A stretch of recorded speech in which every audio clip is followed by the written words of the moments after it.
Kita membicarakan keluarga Rothschild sekarang. Kita membicarakan keluarga yang membeli para politikus Inggris dan memodali para diaspora Yahudi untuk mencaplok tanah Palestina. Rothschild ini bisa dikatakan going shadow pergerakannya. Shadow money mereka dengan sistem yang mereka bangun tidak terasa telah menjadi bagian kehidupan dunia selama 250 tahun terakhir ini. Rothschild lah yang membuat dunia seperti ini, yaitu mereka yang kaya akan selalu kaya. Mereka membuat sistem agar yang kaya harus memakai cara Rothschild. Selama ratusan tahun mereka telah mempengaruhi dunia keuangan, memanfaatkan perang sebagai penumpuk kekayaan, dan mengatur geopolitik dunia. Selama 3 abad, Rothschild menguasai keuangan Eropa dan dunia. Markas mereka di London, Frankfurt, Vienna, dan Paris. Mulanya di tahun 1769, Mayer Amschel Rothschild sebagai seorang keturunan Yahudi di Frankfurt, Jerman, dia tidak bisa memiliki aset seperti tanah, ladang karena Yahudi adalah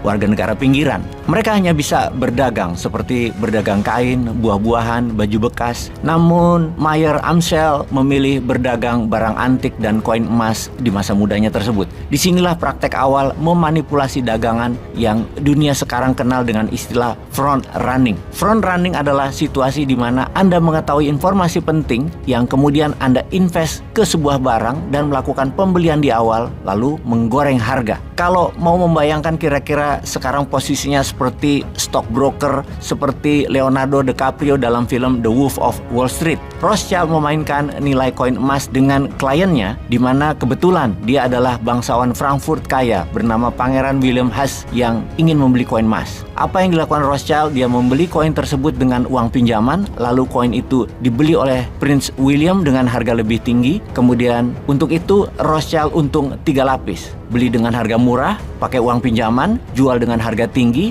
dapat komisi broker. Inilah ciri Rothschild berbisnis hingga saat ini. Intinya, dia sudah ada pembeli, dimanipulasi harga agar tinggi barangnya, baru dia jual. Hingga tahun 1782, Myers merupakan investment manager dari Pangeran William. Kemudian untuk membangun kredibilitas dan kepercayaan publik, Mayer Rothschild membangun bank. Langkah jenius tersebut membuat Mayer Rothschild di tahun 1800 menjadi orang terkaya di Frankfurt. Tidak berhenti di situ. 4 anak dari 5 anak lakinya dikirim ke 4 kota penting Eropa, ke Vienna, ke Naples, Paris, dan London. Sebagai pengingat, di tahun 1800 Inggris merupakan negara superpower penguasa dunia dengan kekuatan angkatan laut Inggris terkuat di dunia dan tidak ada yang bisa menandingi Inggris kala itu. Revolusi industri di Inggris lah awal dari kebangkitannya. Ekonomi Inggris dan sistem keuangan Inggris meningkat sangat cepat, diawali dengan berdirinya Bank of England di tahun 1694 dan di tahun 1800 London merupakan Global Financial Center. Disinilah peran anak ketiga Mayer Rothschild yang namanya Nathan Rothschild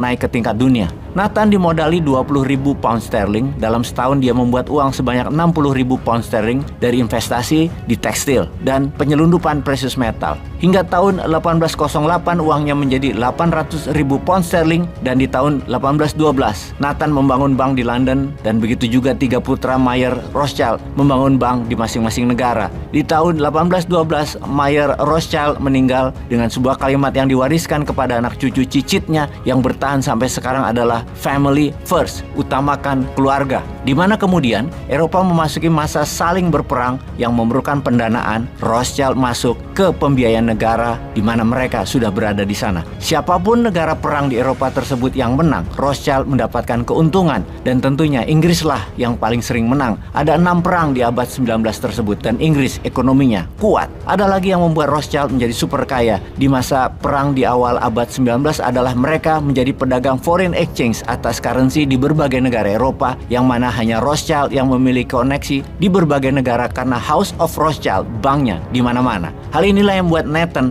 menjadi orang nomor 1 terkaya di dunia di masa puncaknya. Dan di usia 58 tahun Nathan meninggal dunia di tahun 1836, yang dinastinya kemudian dilanjutkan oleh James Rothschild of Paris sebagai Commander-in-Chief House of Rothschild pengganti Nathan. Perbankan adalah urat nadi Rothschild, dan semenjak dinahkodai James, Rothschild masuk ke sektor industri, infrastruktur, metalurgi, dan tetap menerbitkan surat hutang untuk menggunakan uang orang lain di dalam investasi. Di masa krisis ekonomi Perancis di tahun 1850-an, James meminta bantuan keponakannya, anak dari Nathan di London, Lionel Rothschild, di mana Lionel akhirnya mengendalikan semua bank pamannya di Paris dan Vienna. Dan dengan kecerdasan Lionel, dia merubah undang-undang yang mengkerdilkan warga Yahudi di Inggris dengan membangun narasi di media. Lalu dalam pemilihan wali kota The City of London, Lionel menjadi wali kota City of London, sebuah distrik keuangan Inggris yang dikuasai swasta, penguasa lembaga finansial Inggris. Akhirnya London dikuasai secara wilayah oleh keluarga Rothschild yang pada akhirnya dapat membeli semua politikus Inggris. Sekarang kita merenung sebentar.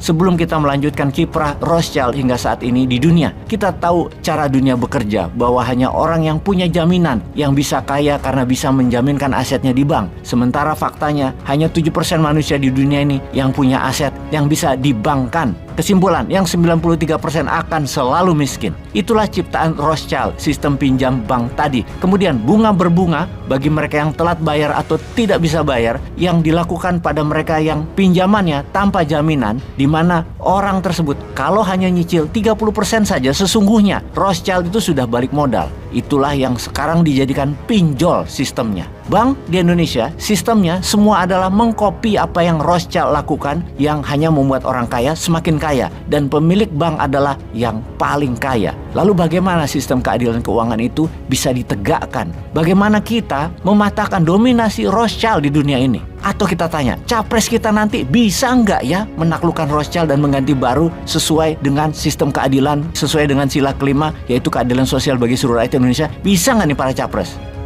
Peace.